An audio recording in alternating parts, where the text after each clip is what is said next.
We're now joined by Joel Finkelstein, who is co-founder and director of the Network Contagion Research Institute. Joel, good to have you with us.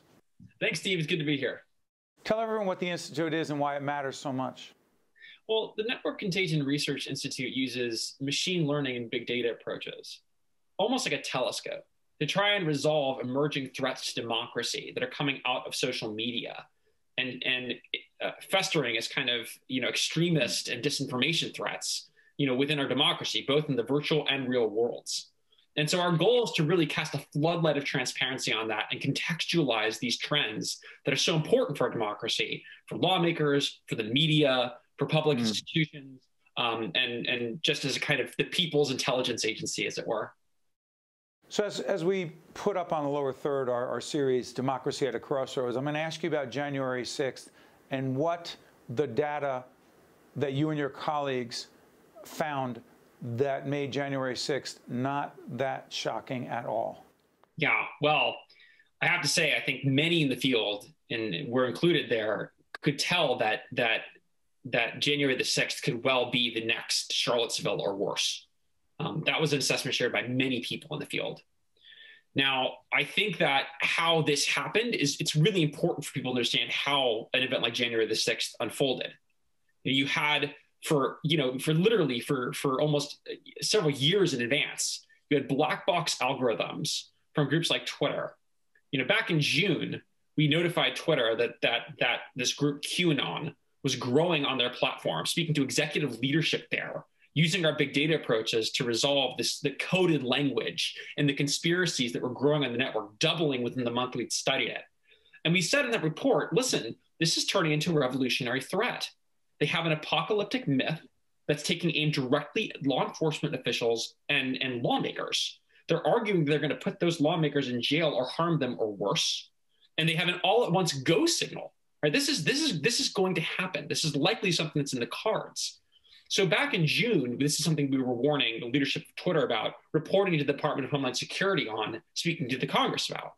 And so by the time the events of January the 6th happened, what we'd seen is that this wasn't an accident. This was something that had been in the works for literally a year or more, right? The conspiracy that set this off was the idea that they were going to march into the Capitol to put lawmakers in Guantanamo Bay, to arrest a pedophile ring, right?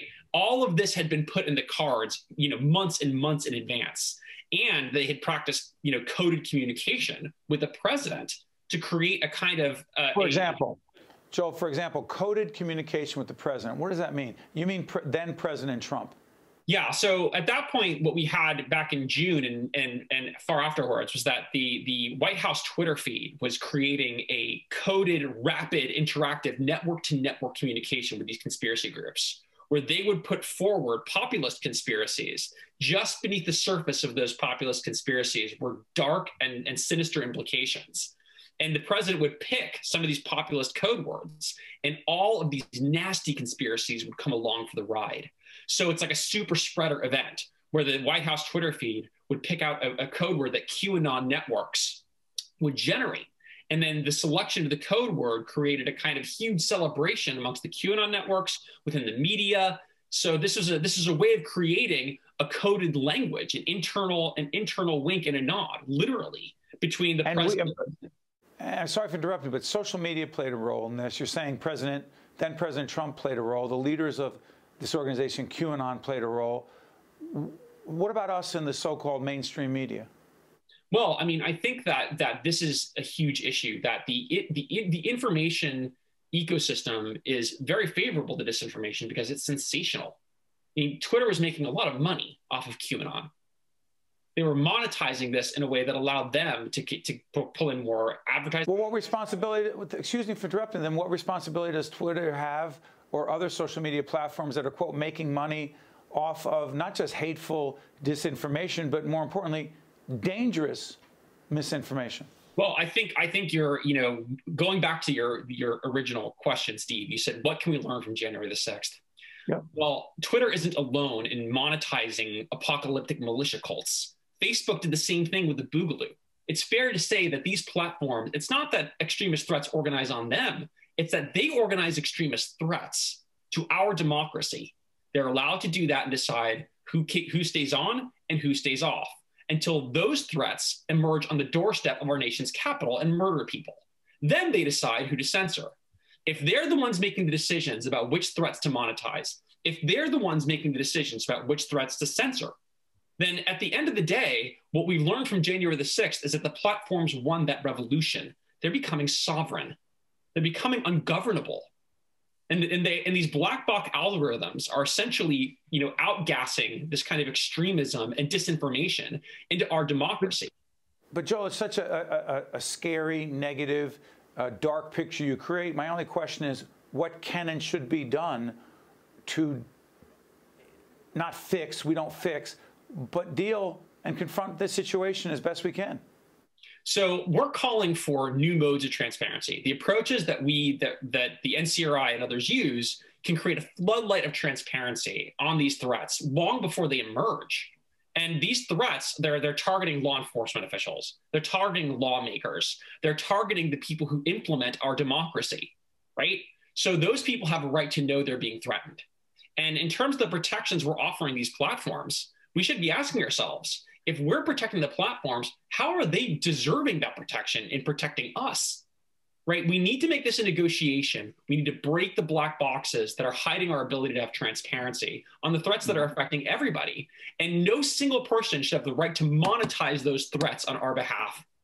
Got about a minute left. The connection between your organization and the Eagleton Institute and our friends down there with the director, John Farmer, who they've been actually sharing information with us and suggesting people like you join us. What's the connection to my alma mater at the Eagleton Institute at Rutgers? Well, I have to say, we work very closely now in partnership with the Critical Intelligence Studies program at Rutgers and through the Eagleton Institute. And this has been absolutely transformative for our work. We have students from Rutgers who are actually in the Network Contagion Lab, which is partnered with Rutgers, who are providing us, who we are training with our tools, who provide us critical intelligence. These students in many ways are our front line and into these problems. Few seconds, Joel. Few seconds. Go ahead. Just, you have social media savvy, students who are really fighting for their democracy instead of being subject to a pasture that someone else is having them graze on. Being passive, a status quo approach will not work here, correct? That's right.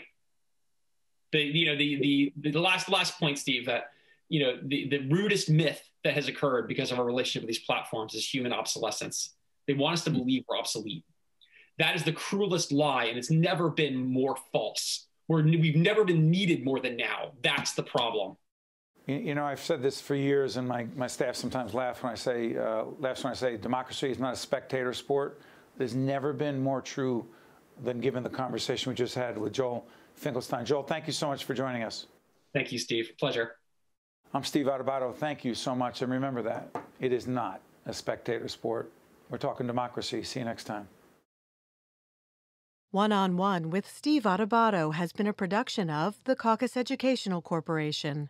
Funding has been provided by the New Jersey Education Association, PSC&G, New Jersey Sharing Network, Horizon Blue Cross Blue Shield of New Jersey, RWJ Barnabas Health, the Turrell Fund, supporting Reimagine Childcare, the Healthcare Foundation of New Jersey, the North Ward Center, and by Wells Fargo. Promotional support provided by Insider NJ.